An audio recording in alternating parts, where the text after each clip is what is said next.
Right form of verb হবে অনেক বেশি সহজ যদি আপনি প্র্যাকটিসের মাধ্যমে শিখতে পারেন। আজকে হচ্ছে ডে 6। যারা 1 থেকে 5 পর্যন্ত ক্লাসগুলো দেখেন নাই এখনই দেখে নেন, এবং আমি অনেক শর্টকাটে শিখাবো, প্র্যাকটিসের মাধ্যমে যেহেতু শিখাবো, সো আপনি একেবারে সহজভাবে বুঝতে পারবেন। সো ক্লাসটা অবশ্যই শেয়ার করে দিবেন। Deforestation mean cutting down trees at a random. বন উজাড় হলো নির্বিচারে গাছ কাটা। সো এখানে আমার ভার্ব দেওয়া হলো মিন। সো আমাকে তাহলে কি করতে হবে? সাবজেক্টটা খেয়াল রাখতে হবে, খেয়াল করতে হবে। ডিফরেস্টেশন এটা হচ্ছে একটা সিঙ্গুলার ফর্ম, একটা বিষয়কে বোঝাচ্ছে। সো আমাকে জাস্ট ভার্বের সাথে অ্যাস ভার্ব যুক্ত করে দিলে হয়, যেহেতু আমাকে টেন্সটা পরিবর্তন করা লাগতেছে না, জাস্ট আমাকে সাবজেক্ট অনুযায়ী ভার্বটা চেঞ্জ করতে হবে। ডিফরেস্টেশন সিঙ্গুলার, সো আমাকে ভার্ব সিঙ্গুলার করতে হলে কি করতে হয়? জাস্ট অ্যাস যুক্ত করতে হয় প্রেজেন্ট টেন্সের ক্ষেত্রে। Means cutting down trees at random. Okay, it cause mainly by a group of dishonest people. এটা কিভাবে ঘটে থাকে? সাধারণত একদল অসাধু মানুষদের দ্বারা। ঠিক আছে, এখন এই ইট বলতে কি বোঝাচ্ছে? আমার ডিফরেস্টেশনকে বোঝাচ্ছে। ঠিক আছে, বন উজাড়টা কিভাবে হয়।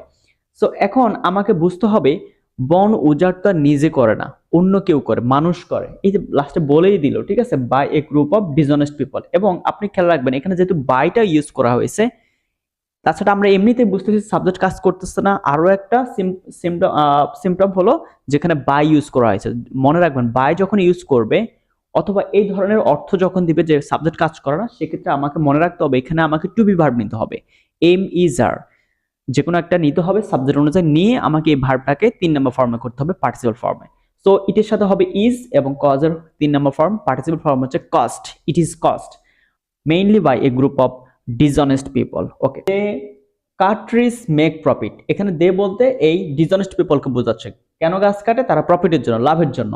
এখন দেখেন কাট টু, কাট ডাউন, এরকম কিছু ফ্রেজ রয়েছে। তো আমরা ইউজ করব টু প্লাস ভার্বের base form, cut trees to make profit. Okay, ordinary people also use trees as fuel and furniture. সাধারণ মানুষজন ফার্নিচার এবং জ্বালানির জন্য গাছ ব্যবহার করে। সো দেখেন অর্ডিনারি পিপল বহু বচনে রয়েছে, সো ভার্বকেও বহু বচনে করতে হবে। খুবই সিম্পল, সব ক্লাসে বলতেছি এই কথা, কিছুই চেঞ্জ করা লাগবে না। ঠিক আছে, যেহেতু ভার্বগুলো এমনিতে প্লুরালে থাকে, বহু বচনে থাকে। সো অর্ডিনারি পিপল, তার মানে আমরা use trees as fuel and furniture because of cut more and more trees we are going face A great danger in coming future. ঠিক আছে, যার ফলে কি হয়েছে, যদি এরকম গাছ কাটে তার মানে ভবিষ্যতে আমরা ডেঞ্জারের সম্মুখীন হব। ঠিক আছে, বিপদের সম্মুখীন হব ইন ফিউচারে। সো এখন দেখেন আমাদের প্রিপোজিশন প্লাস ভার্বের সাথে কি হয়? সব ক্লাসে বলছি প্রিপোজিশন প্লাস ভার্বের সাথে আইএনজি যুক্ত হয়। So because of cutting, okay, preposition two থাকলে ভার্বের বেস ফর্ম, আর যদি এরকম আমাদের অফ ফর এগুলো থাকে, সো আমরা কি করব? আইএনজি যুক্ত করব। তাছাড়া এটা একটা phrase, because of cutting more and more trees we are going. আচ্ছা, গোয়িং এর পরে টু যুক্ত করতে হয়, ফ্রেজ কিন্তু। ঠিক আছে, গোয়িং টু, গোয়িং টু এর পরে যদি আপনি টু ইউজ করেন তার মানে কি? ভার্বের base form. So going to face, ঠিক আছে, a great danger in the coming future. Okay, আপনি মনে রাখবেন while, then would you mind. ঠিক আছে, এগুলোর পরে ভার্বের সাথে আইন যুক্ত করতে হয়। Okay, we know that oxygen supply by trees for animals. Okay, দেখেন আমরা এখানে কি দেখতে পাচ্ছি? উই নো, আমরা জানি। সো এখানে উইটা ফ্লোরাল ফর্ম, তার মানে নো সরাসরি রেখে দেন। উই নো দ্যাট অক্সিজেন, আচ্ছা, supply by trees for animals. দেখেন অক্সিজেন সাপ্লাই, অক্সিজেন তো আর নিজে সাপ্লাই হয় না, গাছ সাপ্লাই করে, তাই না? তার মানে ওই আগের মতো প্যাসিভ ভয়েসে রূপান্তর করতে হবে। সাবজেক্ট যেহেতু কাজটা করতেছে না, তার মানে অক্সিজেনের সাথে ইজ এবং যে ভার্ব থাকে তাকে কি করতে হবে? Participle form. So oxygen is supplied by trees for animals without. আচ্ছা, এই যে উইদাউট ফর ভার্বের সাথে আইএনজি, ঠিক আছে, এটি হচ্ছে আমাদের একটা প্রিপোজিশন। সো জাস্ট ভার্বের সাথে যুক্ত করে দেন উইদাউট।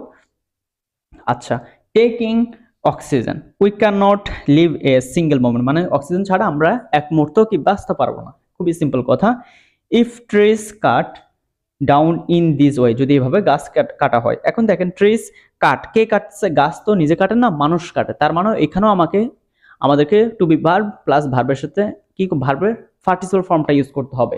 সো এখানে ট্রিজ ফ্লোরাল ফর্ম, বহু বচন, তার মানে কি এমিজার থেকে আমরা আর কে নিব, এবং যে কাট তাকে 3 নম্বর ফর্ম।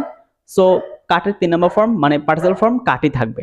ঠিক আছে, আর cut down in this way. খুবই সিম্পল। যারা হচ্ছে একদমই সহজভাবে এরকম প্র্যাকটিসের মাধ্যমে শিখতে চাচ্ছেন তারা আগের ক্লাসগুলো করবেন, এই ক্লাসগুলো করবেন, দেখবেন যে আপনি রাইট ফ্রম ভার্ব যে কোনো প্যাসেজকে আপনি সমাধান করতে পারতেছেন। সো এরকম ইম্পর্টেন্ট ভিডিওগুলো দেখার জন্য এই পেজটার সাথে থাকবেন। যারা গ্রামারে দুর্বল রয়েছেন, একদম প্রথম থেকে গ্রামার শিখতে চাচ্ছেন, আমার কোর্সে ভর্তি হয়ে একদম প্রথম থেকে গ্রামার শিখতে পারবেন। সো পেজে নক দিয়ে আপনি ডিটেলস জেনে নেন।